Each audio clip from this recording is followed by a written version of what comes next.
Je suis un jeune geek de 24 ans et je suis mort. Physiquement et littéralement mort. La cause de cela, un jeu que j'ai téléchargé sur le Deep Web. Vous devez certainement le connaître si vous aimez les jeux de type japonais. Doki Doki Literature Club. Voilà le nom de ce jeu maudit.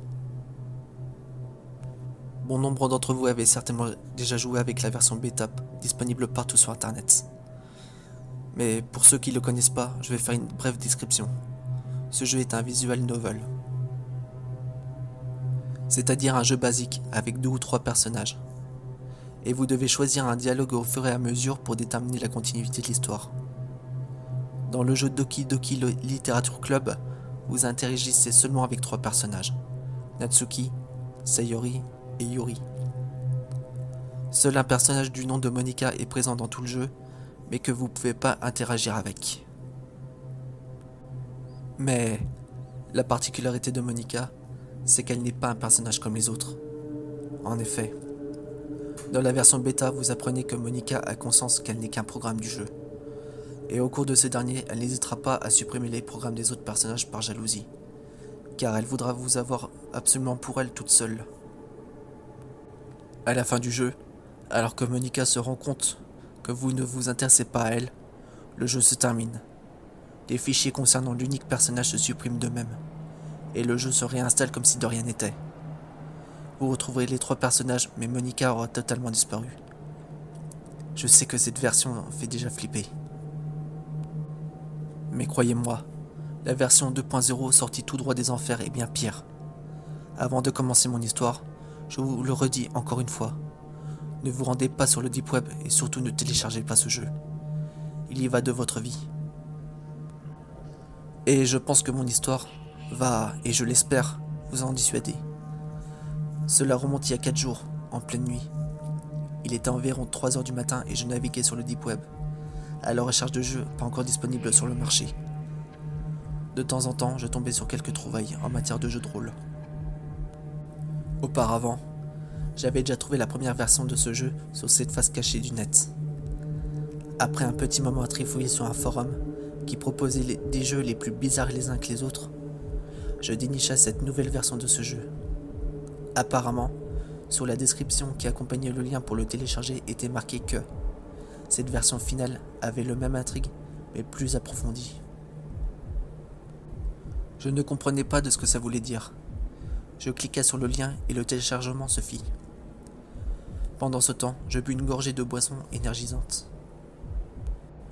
J'essayais de garder les yeux ouverts, malgré que ceci commençait sérieusement à me piquer. Le téléchargement dura 15 à 20 minutes. Au vu de cette durée, le fichier paraissait lourd. Je décidai d'aller me coucher tandis que le fichier s'installa sur mon PC. Peu de temps après, j'étais au lit, totalement épuisé. Je commençais à somnoler quand j'entendis un bruit provenant de mon ordinateur. Ce bruit me fit sursauter. Puis une musique s'accompagnait à fond d'écran rose bonbon. Ça faisait au moins 24 heures que je n'avais pas dormi, et cette musique parvenait à me saouler. Je me levais difficilement avec le manque de sommeil et fort grammage de caféine dans le sang. Je marchais comme un zombie. Le menu du jeu était affiché en plein écran s'accompagnant de cette mélodie. Je la reconnaissais, c'était le même que dans la première version. J'appuyai sur la touche échappe de mon clavier pour couper le jeu. Je me recoucha aussitôt et me rendormis profondément. Je ne pus dire combien de temps j'avais dormi, mais au bout d'un moment, la porte de ma chambre s'ouvrit. « Il est 13h. Il serait peut-être temps de te lever ?» pesta ma mère. La pauvre, c'était dans ses habitudes de me lever à des heures impossibles. « Tu as encore traîné sur internet toute la nuit ? Il serait peut-être temps que tu te remues pour rechercher un travail. » Ma mère regarda l'ensemble de ma chambre. « Mais avant ça, tu nettoieras tout ce foutoir. » Elle referma la porte. Je mis du temps à émerger. Il faut dire que j'avais l'habitude de flemmarder. Je me leva pour rejoindre la cuisine. Je pris un morceau de pain et de la confiture, et je me mis à table tandis que mon café coulait dans la cafetière. Après déjeuner, je m'attelai au rangement de ma chambre. C'est vrai que c'était vraiment le foutoir.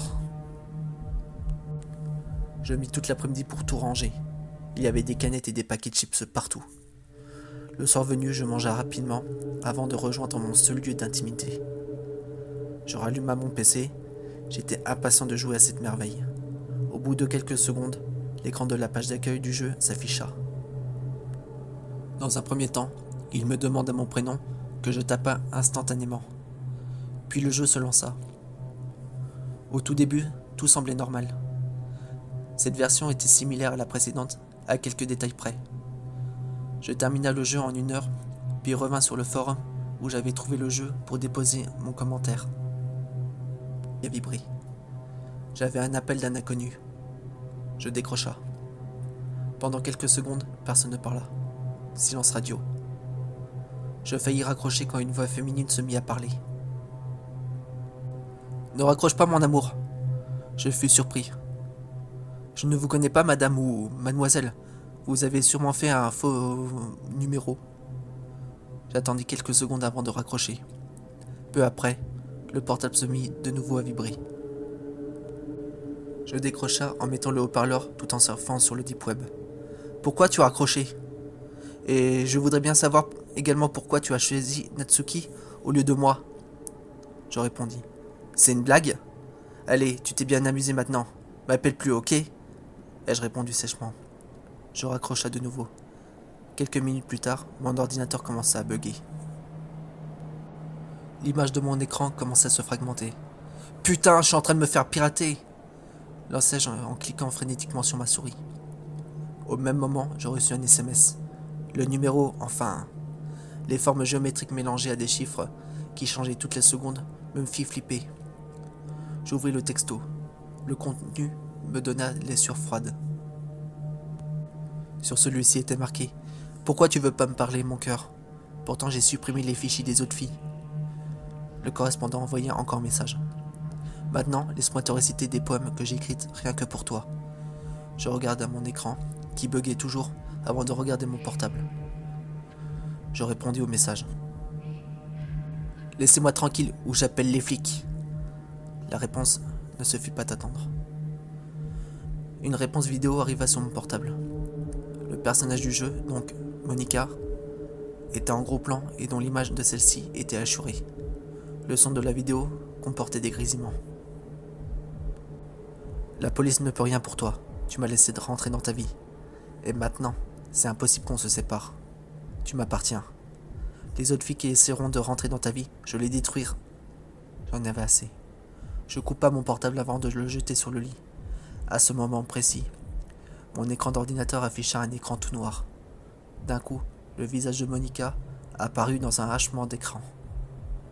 « Ne me laisse pas !» lança-t-elle. J'arracha le câble de l'ordi. J'étais dans le noir complet. « Putain, mais qu'est-ce qui se passe ?» Mon ordi a dû choper un virus très élaboré, mais je ne comprends pas pourquoi mon portable avait subi le même sort.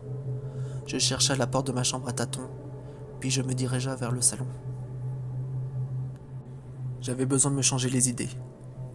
Du coup, je décida de regarder la télé avec mes parents. Ces derniers furent très surpris de me voir squatter le canapé avec eux. Le temps me parut une éternité. Il faut dire que j'avais plus l'habitude de regarder des émissions de merde. Au bout d'une demi-heure, le portable de ma mère sonna. « Tiens, un appel anonyme », déclara-t-elle en pianotant dessus. Elle mit l'appareil contre son oreille et attendit quelques secondes. Puis, elle me tendit son portable en me disant que c'était une fille qui s'appelle Monica qui voulait me parler. À ce moment-là, le sang commençait à me monter à la tête. Je lui arrachai le portable de sa main. Je me leva du canapé pour m'éclipser. « Comment tu as eu le numéro de ma mère ?» criai-je. La voix de Monica, auparavant assez douce, commença à se durcir. « Je te conseille d'arrêter de couper nos conversations, sinon je vais être très vilaine, » disait-elle sèchement. « Je m'en fous !» répondis-je. Je coupai une fois de plus la communication. Avant de retourner dans le salon, j'appela un de mes potes hackers, afin qu'il regarde dans les plus brefs délais mon PC pour voir si j'avais pas eu un virus. Je lui expliquai la situation. Il se mit à rire. Je l'interrompis en lui disant que ce n'était pas drôle. Avant de raccrocher, je lui demanda encore une faveur. C'est de faire quelques recherches sur ce jeu qui me rendait fou depuis presque 1 heure et demie maintenant. J'en avais assez. Je rendis le portable à ma mère et je partis me coucher. Demain, j'aurai les idées claires. Enfin, je l'espère.